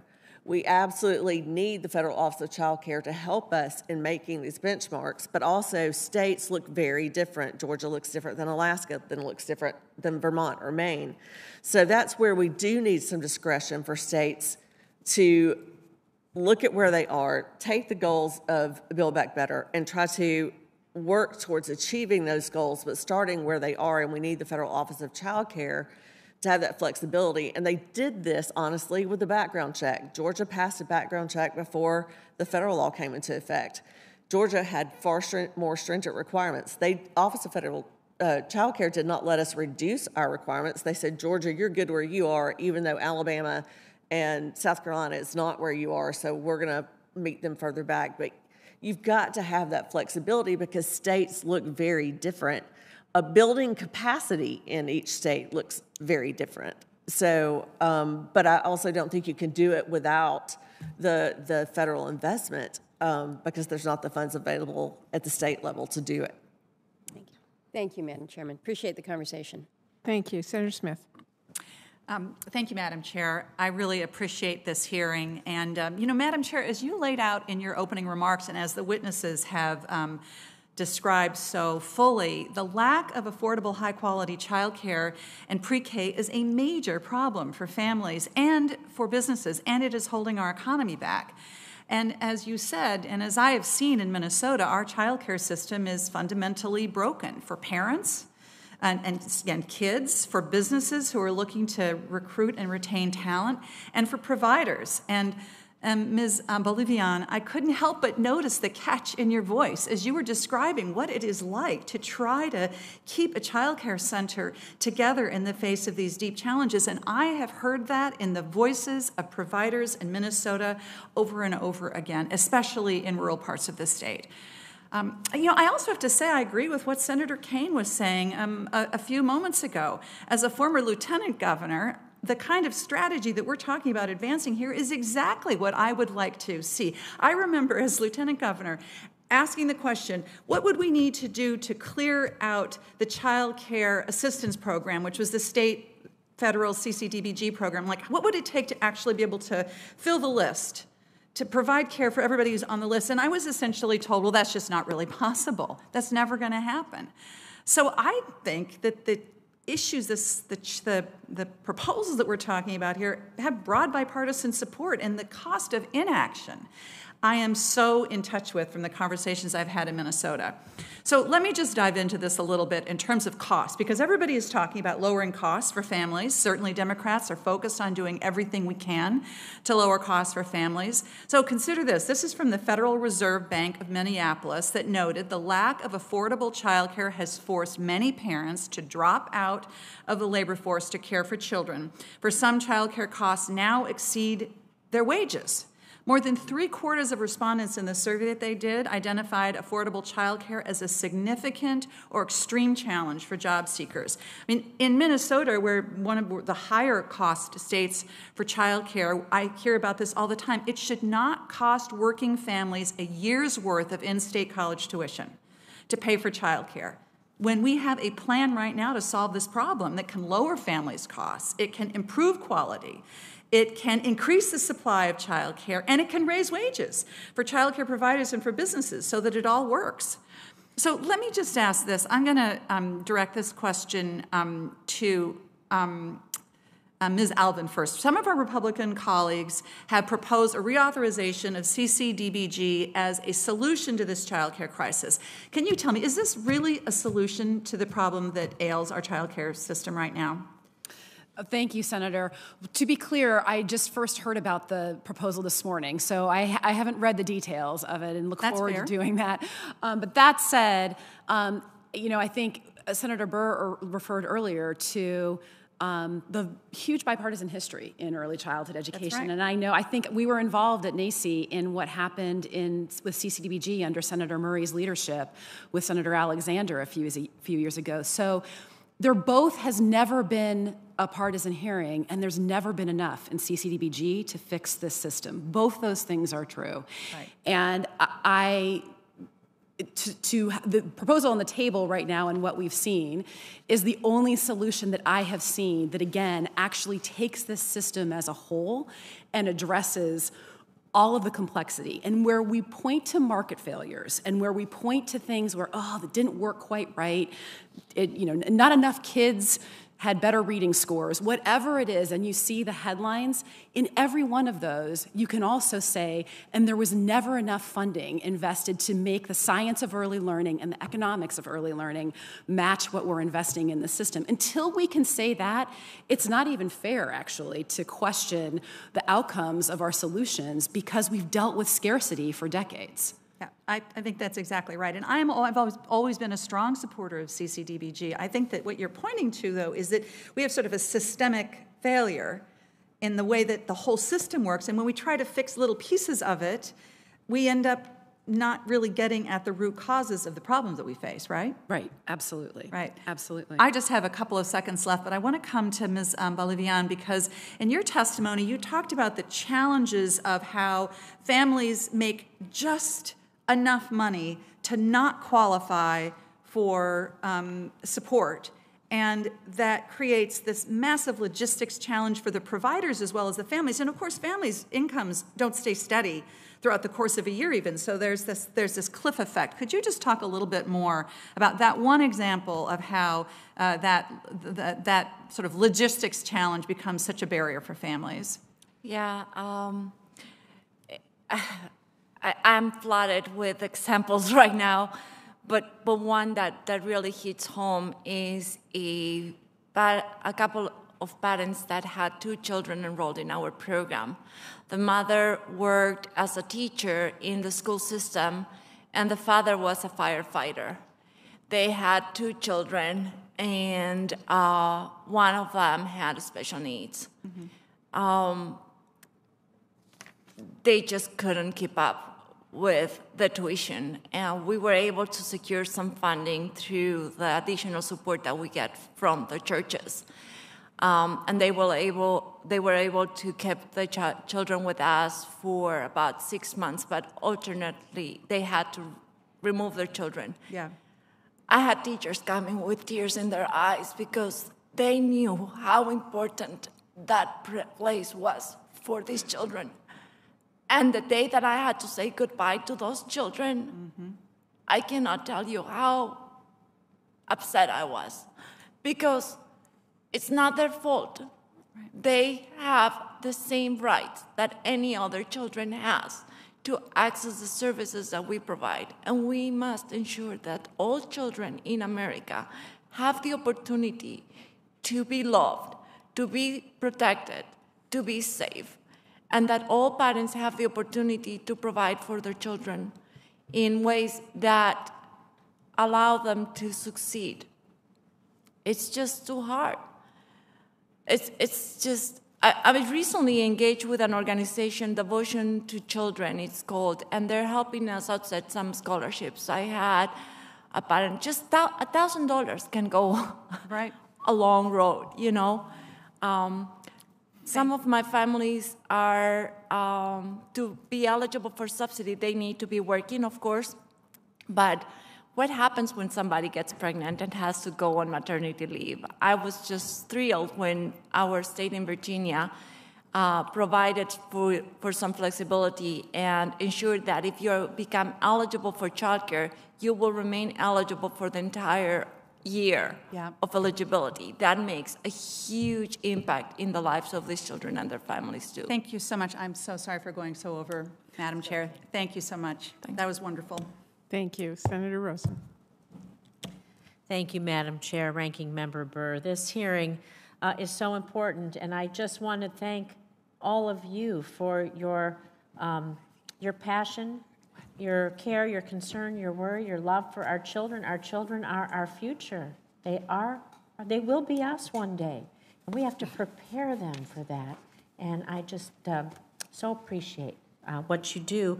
And I want to talk a little bit about SBA loans for nonprofit childcare businesses, because I think it's one way to lower costs for parents and boost access to affordable, high-quality childcare programs.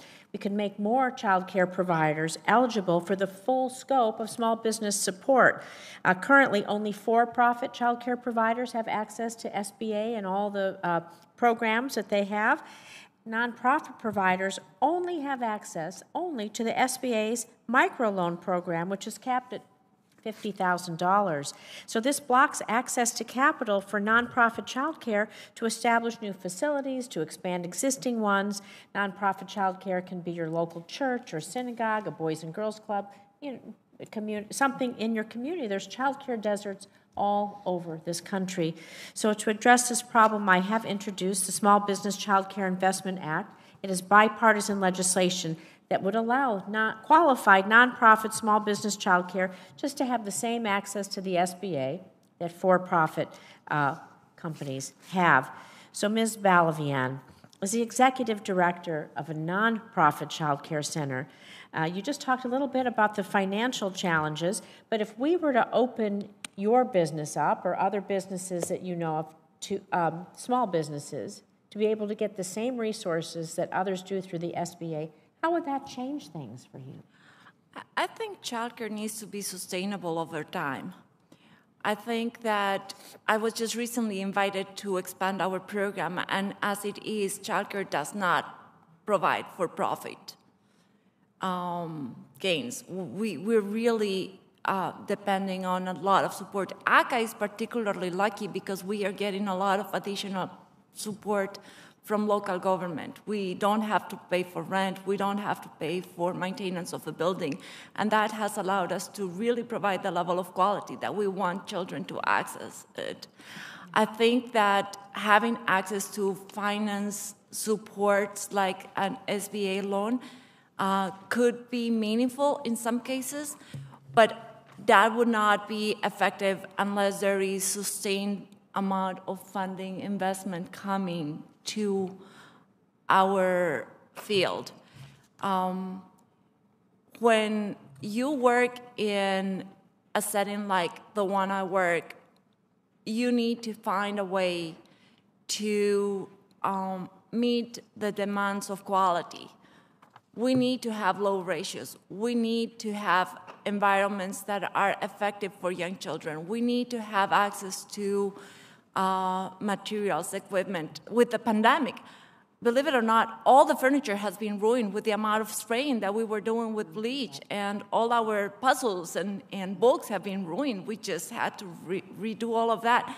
Having the ARPA funds come to the rescue has been incredibly important to us. Thank you. So thank you for your initiative, and I'm sure that programs will be able to access that. Thank you. I want to move on to Ms. Alvin and Ms. Cashion, because I want you both to speak about the current availability for affordable child care for parents who work non-traditional hours, like our firefighters, like our nurses. I'm from the state of Nevada. You know what? Our casino industry, our hotel industry, 24/7, 365. Their shifts are going all the time. And so they have to be able to take care of their families as well. So Ms. Alvin and Ms. Cashion, I guess I'll have to take it probably off the record, but really what recommendations do you have for Congress to help us address this?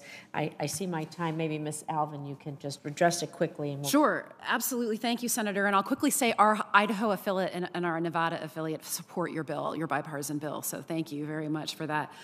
You're right. We've never even come close to solving the issue of non-traditional hours. And you think about the service industry, restaurants, casinos. I know for tribes, it's tricky. tricky. And so what we need, much like rural communities, it's very similar. The solutions are right. It has to be affordable for families, which also creates an issue where there's supply there's got to be enough supply because families can't find it. They're using unlicensed and unregulated care.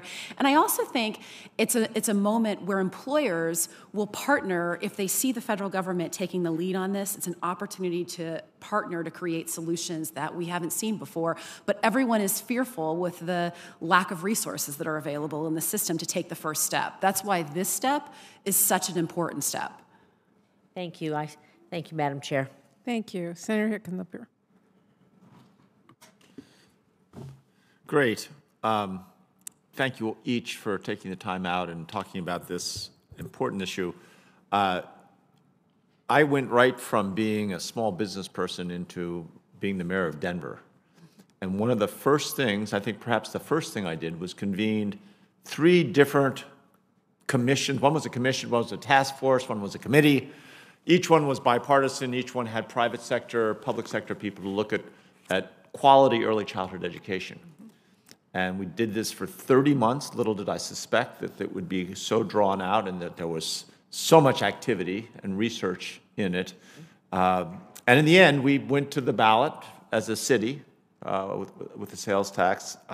We got, if you remember the Coors family in those days, Pete Coors was still the CEO of Coors Brewing Company, one of the most conservative families politically in the country. And he was on that list. He was served on one of those commissions. He came to every meeting, and he supported that tax increase. So I think we're past the point of recognizing that we even need to discuss. This was in 2004 when we did all this work, and that went to the ballot in 2005. So I think we need to look at what are the realities, and that's what you guys are doing a great job of talking about today. We've got 80% of our child care centers in Colorado are facing staffing shortages. Those are the ones inside the city of Denver, but they're all across the state. I think we have to have a workforce that can fully support expansion. So I thought I'd start with you, Ms. Alvin. How do we best recruit child care educators to work for within the system that is right now?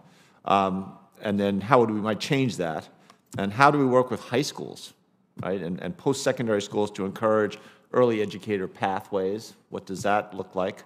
And then in the end, as you guys have said and are aware, there's competition for workforce. And so how do we make sure that those early educators aren't lured away?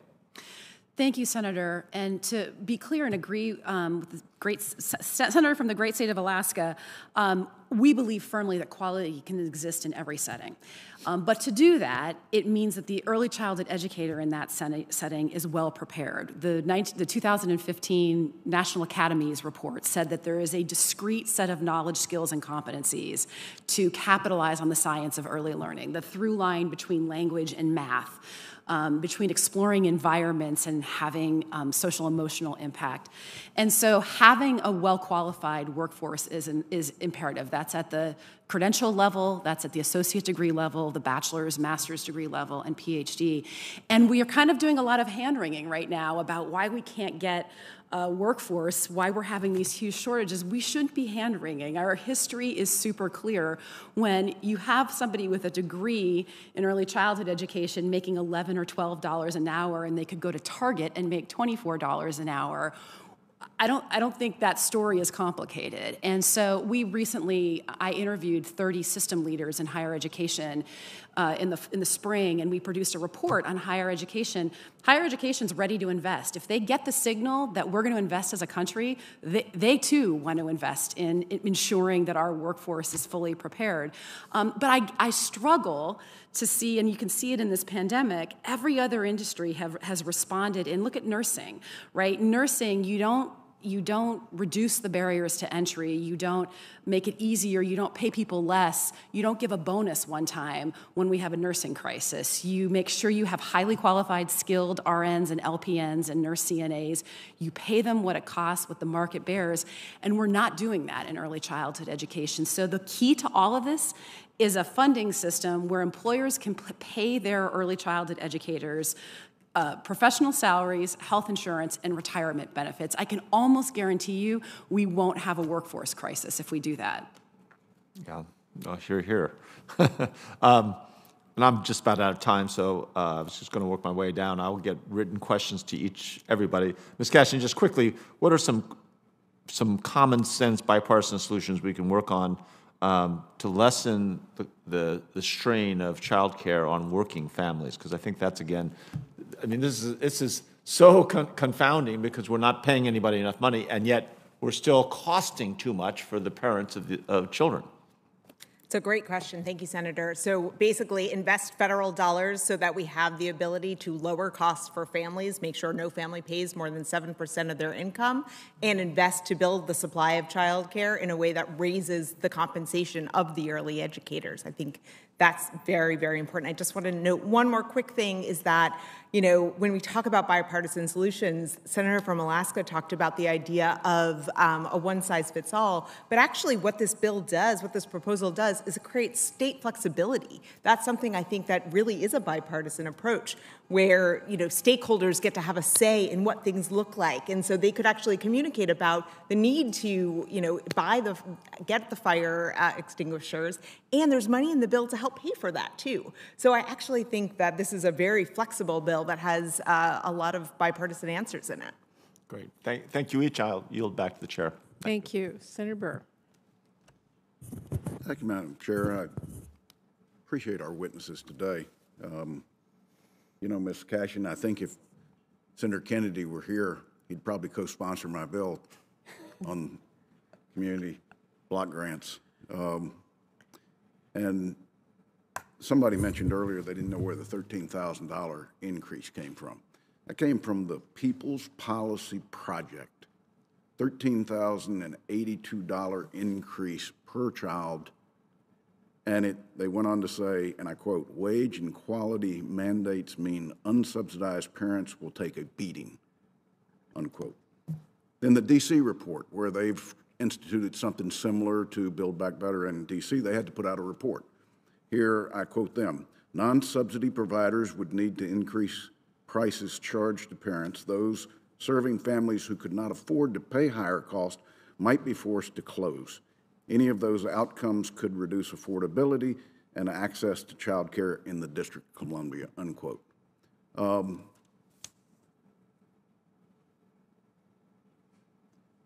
urge my colleagues, don't make this mistake. I know there's great pressure to do Build Back Better, but this is not the right bill. Engage in a bipartisan way. Let's put together a child care bill that we can be proud of, that we can look at, and that doesn't build a federal, top-down child care system that destroys what we've tried to do at the state levels across this country. There's one thing that's unbelievably I'm confident of, is that about 30 states will opt out of this.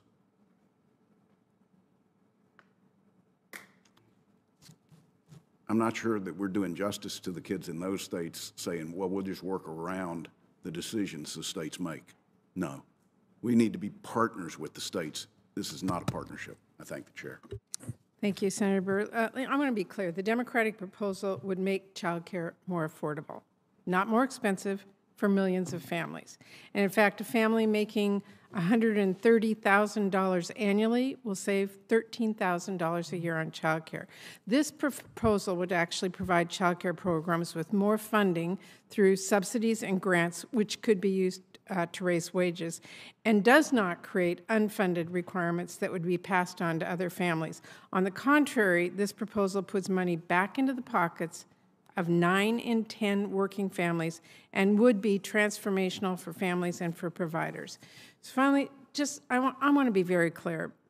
What Democrats want to accomplish on child care is lowering costs for families, giving parents more and better options for providers, and raising child care workers' wages to stabilize this important part of our economy.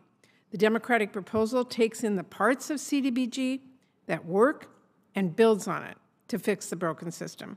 We leave behind what doesn't work because that's what legislating is.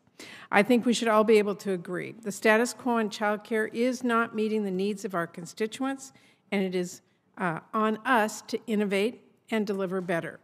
The bottom line is that right now, states get a set amount of money each year, and they are forced to calculate the number of families they can serve based on how much money they have. That means some families are left out. As we've talked about today, only 1 in 9 eligible young children receive assistance, let alone all the families who are not eligible. That's unacceptable today. I hope that Republicans can finally recognize that, because only serving 15% of eligible kids today does not cut it. That is exactly why our proposal serves more working families, because we recognize more people need help affording childcare. We'll finally raise wages for early educators so that we can retain talented and dedicated teachers, and expand options for families by helping new providers open their doors and add more slots. And let's not gloss over the fact that 90% of the cost will be covered by the federal government, all fully paid for by making the wealthiest pay their fair share. I'm also incredibly glad all of our witnesses today have spoken about the American Rescue Plan. That is a bill not a single one of our Republican colleagues voted for. States have done amazing things with that money and have prevented many of our child care providers from shutting their doors, as some of you have stated. But that was a short-term solution. And very soon, we're going to be back to the status quo, which, again, does not work for working parents or kids, all because right now, the only federal investment in child care leaves the vast majority of working parents and kids out on their own. This hearing, I think, has really made crystal clear change is needed. It needs to happen now. Children and families and providers need Congress to act, and pretty fast. With that, I just want to say I want to thank all of our colleagues who participated today. I want to thank all of our witnesses for an excellent discussion. Ms. Alvin, Ms. Cashion, Ms. Bolivian, and Ms. Reynolds, thank you all for participating and for a thoughtful discussion. For any senators who wish to ask additional questions for the record will be due in 10 business days, April 5th at 5 p.m. That the committee stands adjourned.